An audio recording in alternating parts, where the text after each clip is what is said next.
Hello there. So, on the biggest question of the day, if not our generation, one wannabe Prime Minister is hoping to stay clear of the fight and remain neutral.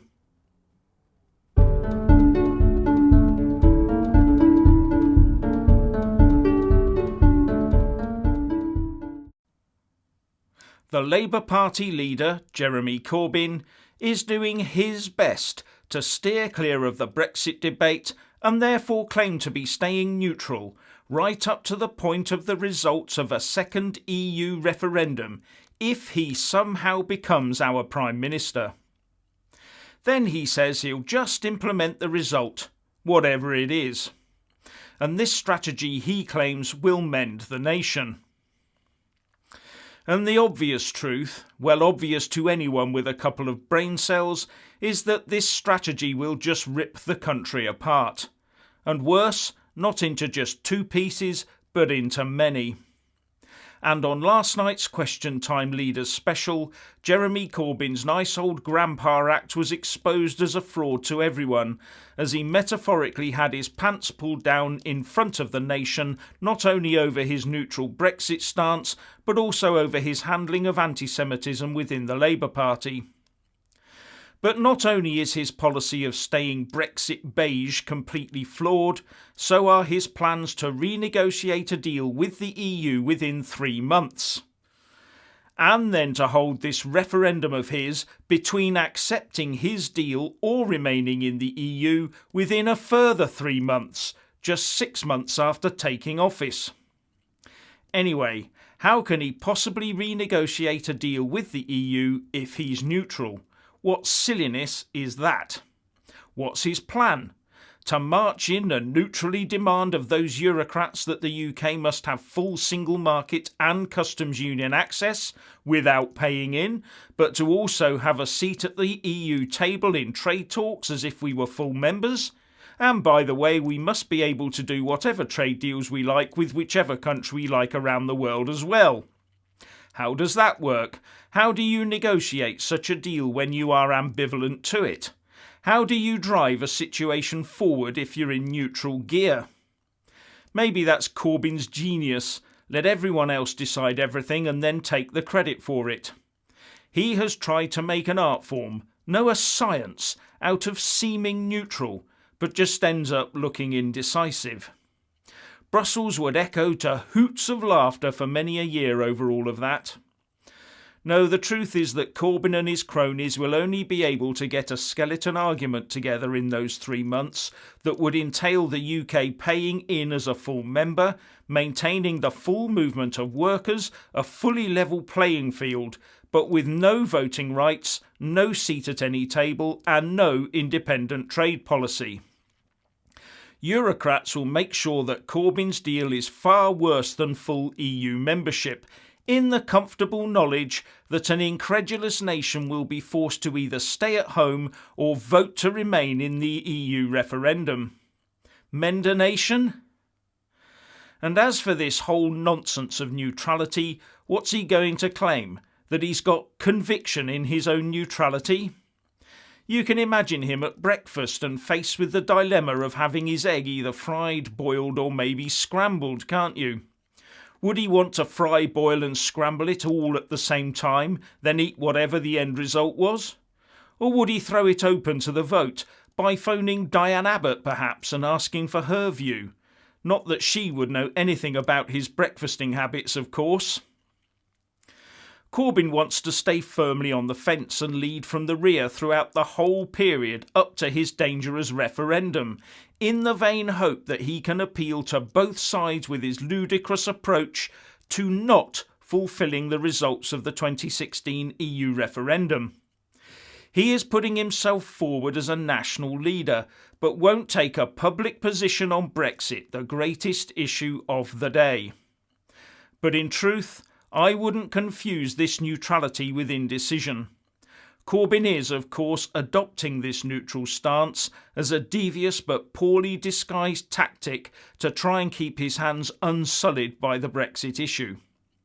But then to put all the blame on the people of the UK, when the result of the vote on those two unacceptable options put to them is announced, and more anger, splits and division inevitably follows. Personally, I think our Jeremy should stay firmly neutral, not just on Brexit, but on everything.